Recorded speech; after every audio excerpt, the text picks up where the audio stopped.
We are back here on the Lynne Hayes Freeland Show again. I'm telling you, we have so much to talk about with the new, and February is reasonably new, the new CEO of the YWCA of Greater Pittsburgh. She is Dr. Angela Reynolds.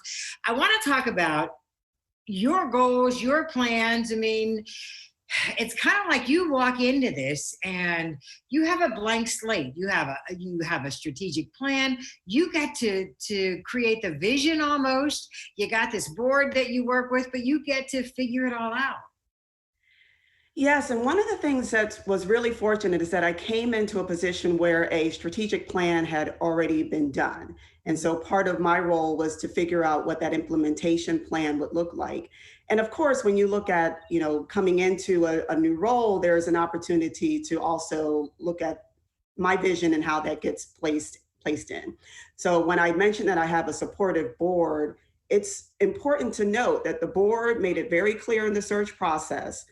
Our mission is eliminating racism, empowering women, and we want to make sure that our voice is heard as it relates to issues of racism and racial justice.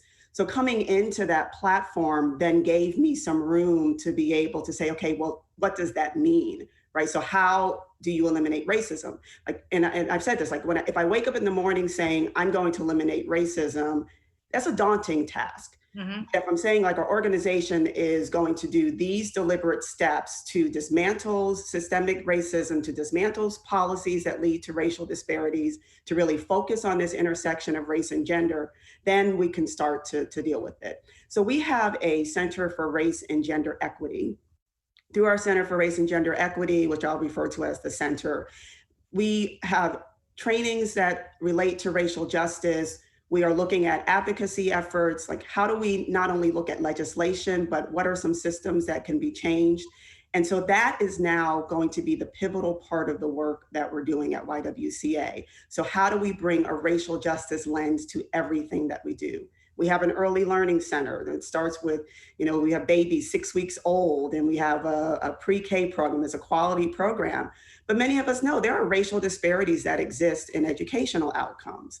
And when I look at some of the proficiency in reading numbers, it's unacceptable. So how can we get to this place of making sure that all children have access and all children are being introduced to reading early, because we know it has long-term effects. So when we look at how we do our work as YWCA, it's upstream, got to dismantle those racist policies that have led to the downstream issues in terms of racial disparities. And we'll be doing that with our teen and youth programs. We'll be looking at it through our resource center that has basic needs support, again, integrated into everything we do, even our strategic partnerships, all of them leading towards this intersectionality of race and gender and ensuring that women, particularly women of color, are able to advance. So you talk about eliminating racism, and as I introduce you, and I apologize, I have not on each occasion, I don't believe, duly called you Dr. Reynolds. So I apologize if I didn't put that doctor on there each and every time. No, you worked hard for it, you earned it, and I need to give it to you. But one of the times that you came into Pittsburgh, you came here to go to pursue higher education. Yes. You're looking for an apartment. You came here fresh out of Bryn Mawr College, but yet you came first face to face with the systemic, if you will, racism that is ingrained in the Pittsburgh area. Yes, and it's challenging. So, and again, you have these expectations because people say, just work hard, get your education, and so you do all of these things, and yet it doesn't matter. Right. And so I'm a graduate student at Carnegie Mellon University. I was in the statistics program and also getting my master's and getting my doctorate from what's now called Hines College. When I started, it was the School of Urban and Public Affairs. But as I'm looking for an apartment to live, you look at an advertised unit, and I do my due diligence. So I drive around, make sure that, it's the place that I feel comfortable, making sure that it's on a bus line, close to everything that I need to get to. And I won't say where it was located, but I was really excited about the apartment, called the landlord. She and I had a wonderful conversation.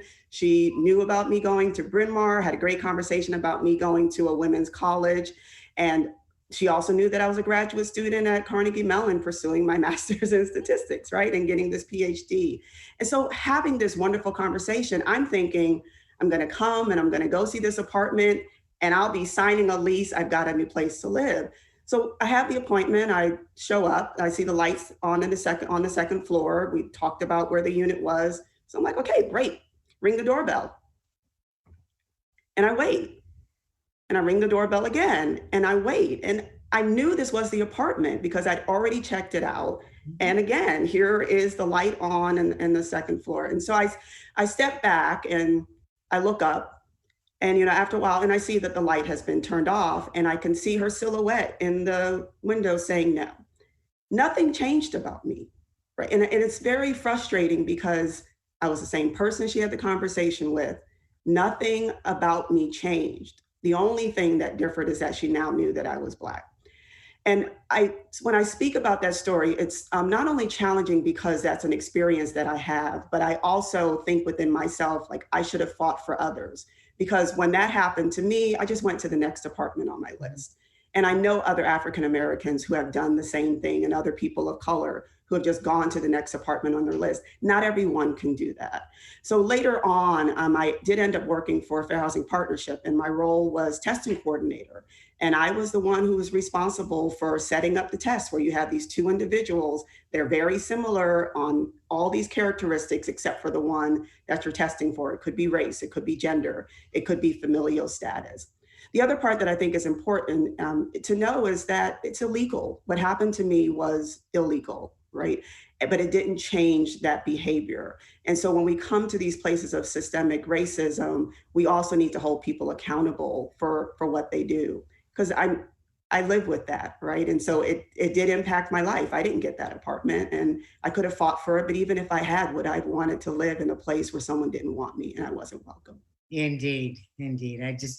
That story cut through me because we all know a story like that. If it didn't happen to us, we know someone who it did happen to. Yeah. We'll pause right there. We'll take a break. When we come back, I also want to talk about now, it is amazing to me in 2020, we're talking about gender equity. And now there's all this conversation about women and ambition as we talk about the possibility. By the time this airs, we may even know who a vice president candidate's going to be and whether or not it's a woman. We have a lot more to talk about with Dr. Reynolds from the YWCA. Stick around. We'll be right back.